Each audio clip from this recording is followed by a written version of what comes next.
This episode is not about budgeting. It's about the truth that a lot of financial experts, they don't want to tell you because they're so busy stuck in the spreadsheets while you're just drowning in shame. This is why we need to be asking ourselves questions. What is my money currently saying about how much I trust myself? Because I promise that the answer is very telling, and you're not going to get to where you want to be in life because money does run life. Money, it didn't change me. It revealed me. It started showing me who I am. And the same is true for you. It is going to amplify. Hey guys, and welcome back to another episode of Financial Mastery Simplified. I am your host, Jacqueline or Jax Crider.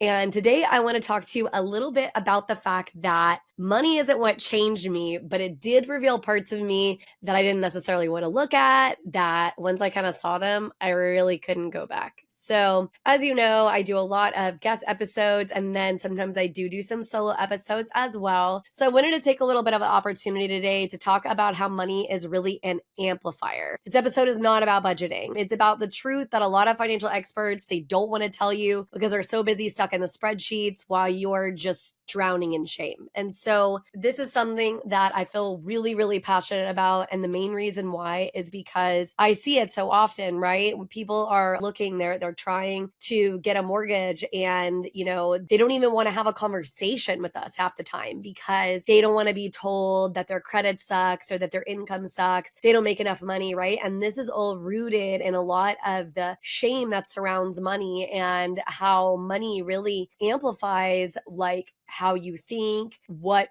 kind of steps you take. And so I wanted to kind of unpack this a little bit and talk a little bit about how this looks, because I think it's something that unfortunately a lot of people don't talk about. And again, it's due to a lot of fact of shame, but there's no shame in my game. As you know, I have no qualms of laying myself financially bare in front of the world, mainly because if my story and what I've been through and my knowledge can help somebody else, that's what I want to do. I want to help somebody else. I want to level you up and get you to a place that you feel great about, that you feel happy about, right? So that's really, really important to me. And so, I grew up in a family, unlike a lot of other people, where I was super blessed that I actually was taught about money. Now, I know a lot of us, that is not the case, and there's no shame in that either. It's not like it was your fault whether your parents taught you about money or not, but I actually did have that, right? And so I knew all of the quintessential rules, if you will. I knew that I should invest money in my retirement accounts. I knew that I should spend wisely. I was even taught at early age that saving was important and how to facilitate that. And I was taught about compounding interest and all these things. And I like math as a general rule. So this all kind of naturally flowed together. And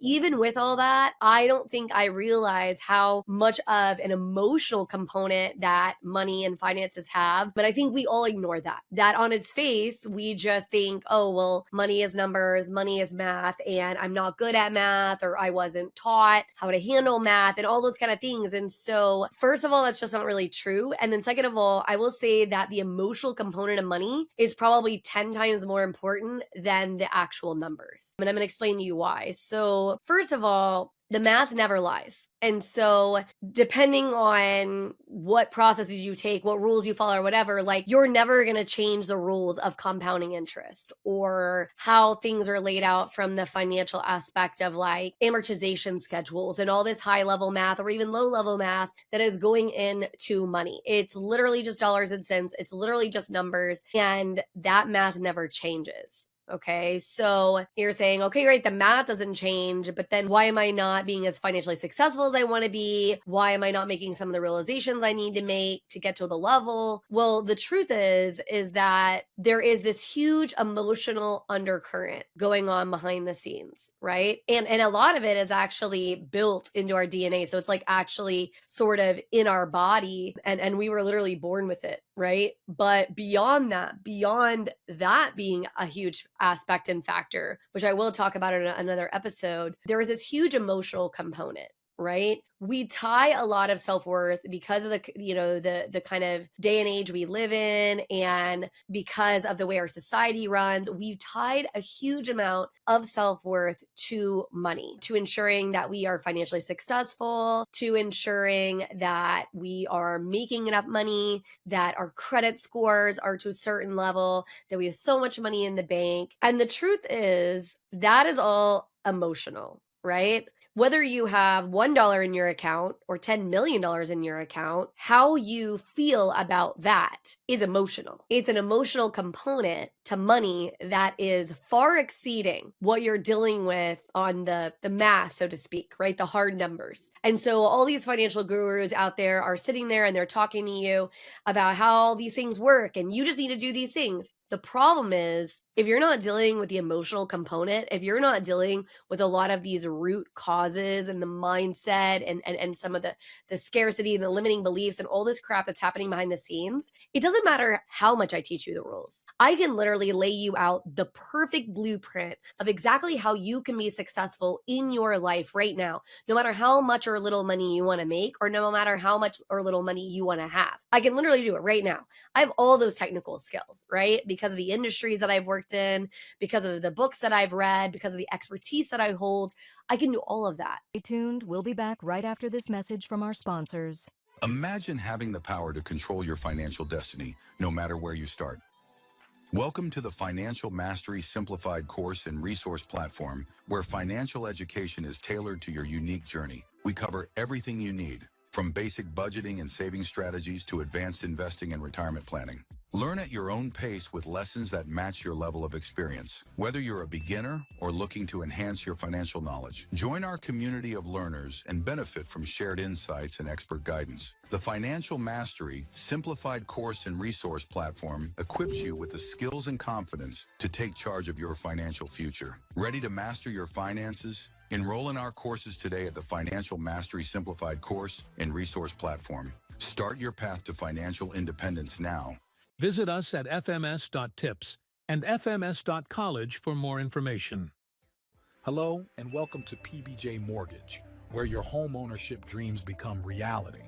Today, we want to share why choosing PBJ Mortgage is the right choice for your home financing needs. At PBJ Mortgage, we're built on a foundation of values that drive us every day.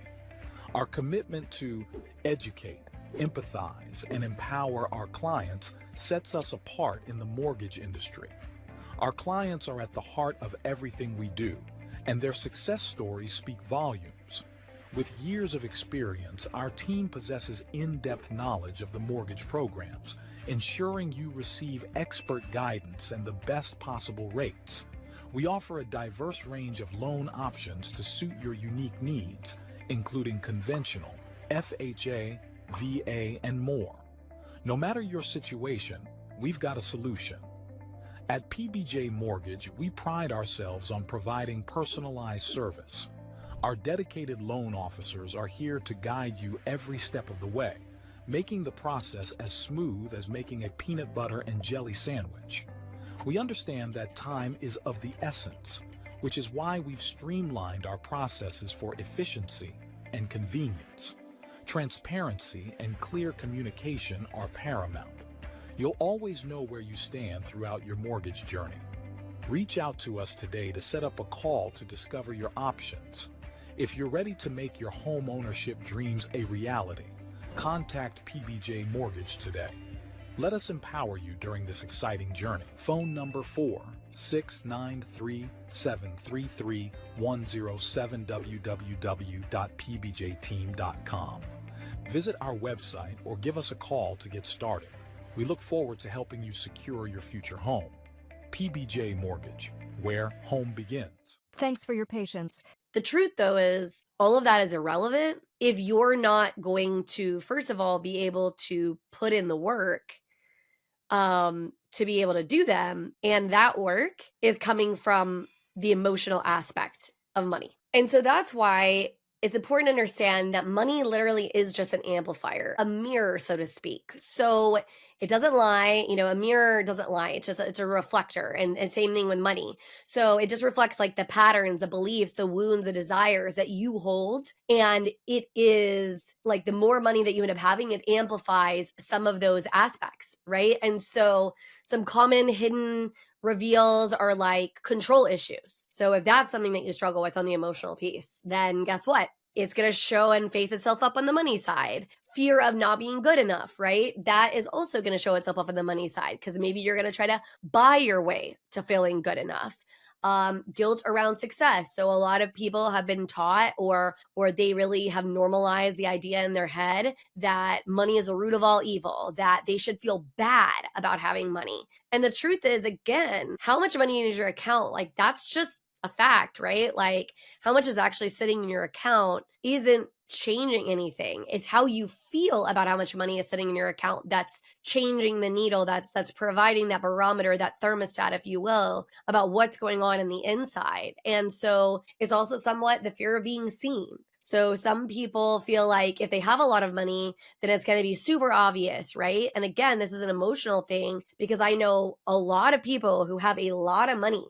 And you would never know. There's nothing in the real world that faces up besides maybe the actual holdings. And so if you really dug deep to figure that out, I guess you could find it out. But it's not something that like on its face, you just knew off the top of your head, right? And so your subconscious is running the show here and money is just giving it a mic and allowing it to speak. And so this is why we need to be asking ourselves questions. What is my money currently saying about how much I trust myself? Because I promise that the answer is very telling. And you're not going to get to where you want to be in life because money does run life. Let's be real. In our current society and the way that we have the current model set up, money runs the show. And it is going to be a direct reflector of that emotional and psychological trust that you hold with it or without it. And so let's myth bust for a second here, like some of the traditional fixes. Like, I'm not going to hate on Dave Ramsey. I know lots of people love him. He's not personally my cup of tea. And I'm going to basically tell you why. Because the truth is, you don't need another freaking budgeting app. You don't need some arbitrary rules where somebody said, well, you just do it this way and it'll be fine. Okay? Because the truth is, first of all, you've got to break up with the belief that you're broken.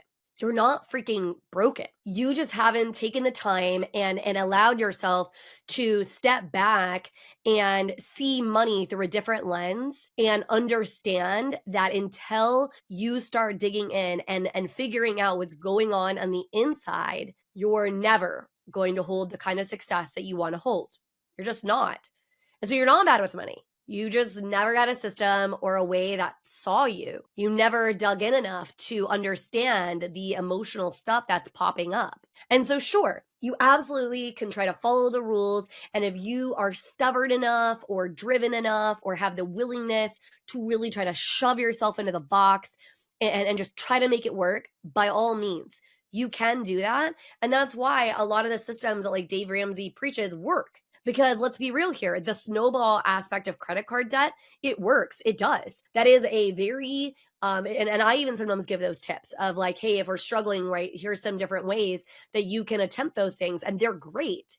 And they do work. However, let's play that out. So we do the snowball theory, okay? And so if you guys don't understand what the snowball aspect is, let's say that you have 10 credit cards and you pick the one with the smallest balance. You put all your extra money towards that card until it's paid off. And then all the money that you were paying on that card, you go to the next card. And that next card, you are, again, putting all the money that you had from the card, from how much you were paying on that card, plus the other card that you just paid off, and you're just throwing it all there until that one pays off, and then you move down the path.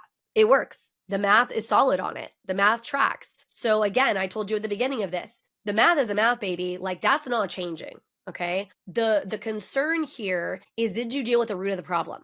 So what created the debt in the first place? Because it probably wasn't just life circumstance. Maybe it was, and that is possible. But the fact that you remained in debt, that wasn't a life circumstance. That was because there's stuff going on under the surface that you haven't freaking dealt with, okay? So for instance, we'll take myself. I throw myself under the bus all the time.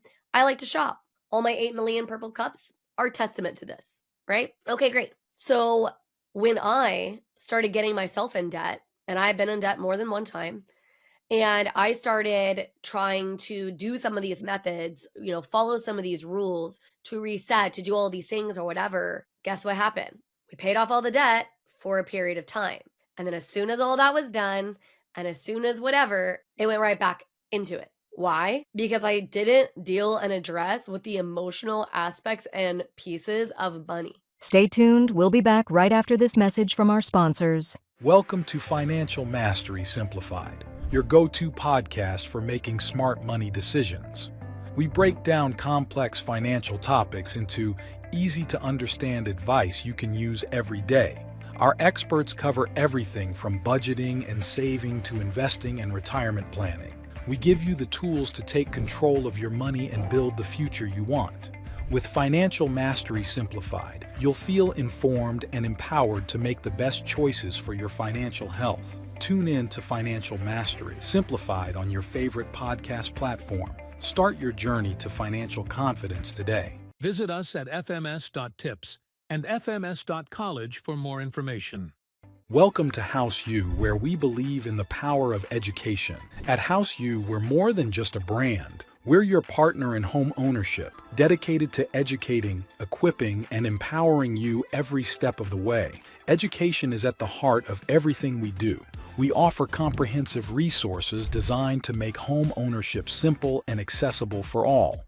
From understanding mortgage options to mastering home maintenance, House U provides the knowledge you need to make informed decisions with confidence. We host workshops and seminars, bringing together experts and community members to share insights and build a stronger, more informed community. Because when you're educated, you're empowered. House U, home ownership made simple for all. Visit our website or contact us today to start your journey with House U. Empower yourself with knowledge and embrace the joy of home ownership. Thanks for your patience. Now back to our conversation. So for me, I was raised in a household where there was a very heavy scarcity mentality. Now, the funny part is I didn't realize that until literally maybe 3 or 4 years ago. Maybe. Okay.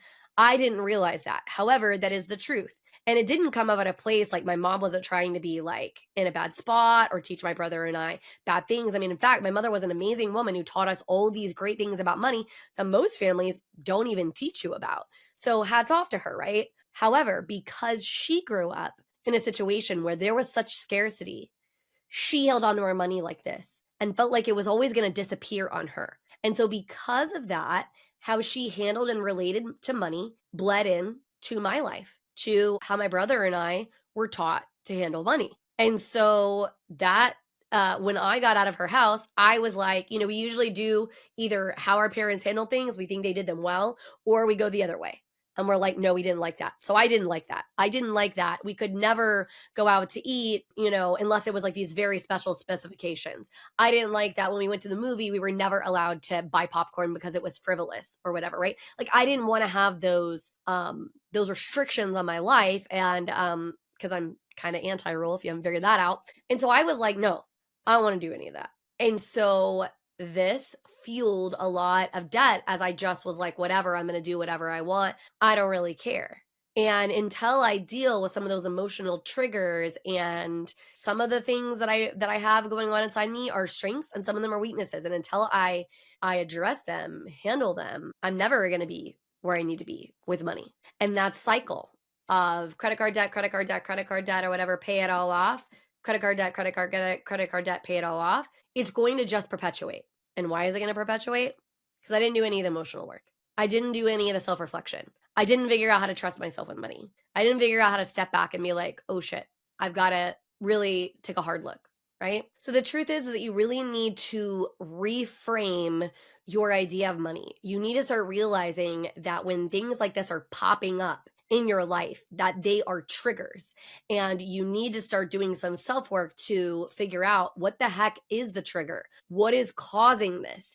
And I understand it's not necessarily convenient, but I promise if there is a pattern, if you start tracking and you start looking, there is a pattern, there is something there that is triggering you that needs to be addressed. And so you don't need to feel shame about this. You don't need to then be like, oh my gosh, see, I knew I was bad with money, and then like start a shame spiral. Like that is not going to help. You should use it as a self-trust checkpoint, and you should step back and be like, okay, judgment-free zone. We listen, we don't judge. You're seeing those kind of things. We listen, we don't judge. Do that for yourself. Step back and start asking yourself, why do I feel this way? Like, what's going on with me? What happened in my past that might be causing this to bubble up? And step back and ask yourself those questions, right? And so, as I said at the beginning of this, money, it didn't change me. It revealed me. It started showing me who I am. And the same is true for you. It is going to amplify whatever's going on. And the more that you have, the more amplification that you get. And so what I want you to really dig in, and I want you to really think about as we come off this episode,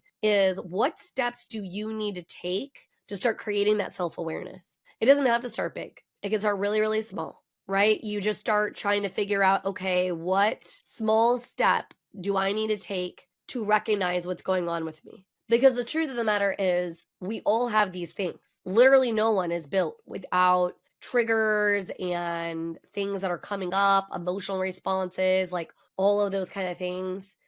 Scarcity mentality, especially because so many of our ancestors were involved in the Great Depression or came from really meager means. Maybe they were immigrants and they came to this country with nothing, right? And so because of a lot of that, there's a lot of scarcity that kind of builds up. And the key is, we're not going to be where we want to be. We're not going to reach the level of success or the power that we can step into until we really start dealing with some of them. I mean, it's the whole reason that I created Financial Instincts Framework after I had to go through so much of it myself. Like, first in my first marriage, where I didn't trust myself with money. So I gave all the responsibility to him, and that led to financial abuse. I'm not saying that usually is what it leads to, but it did in my case.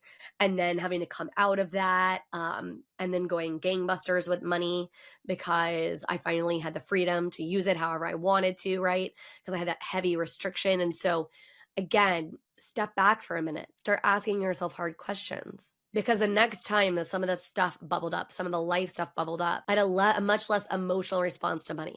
And please understand this. I don't care how much work you do. I don't care how much self-trust you create. There is sometimes going to be times that you're going to feel bad with money. You're going to feel like you're not good enough. And some of that shame is going to start creeping up inside you. Me too. There have been a lot of moments over the last couple of years when I've been going through hell in my personal life because of just a lot of life situations, right? Some stuff that I did myself and some stuff that I didn't do. Just life happened, and I don't know why I was chosen to deal with it. But you know what I am going to do? I am going to continue to follow my path, and I am going to continue to self-trust myself. And I am going to continue to speak about it to ensure that people just like you have the opportunity to understand that, yes, you are responsible for the choices that you make, but unless you start digging into the why behind the choices that you make, unless you start really digging in and figuring out where all this is coming from, you're never going to be exactly where you want to be, or it's going to take you 10 times longer. So one of the major cheat codes is just learning yourself, like teaching yourself and learning how to have self-trust with a lot of that. So I hope you found this episode helpful. This is something that I'm actually going to be speaking about on a webinar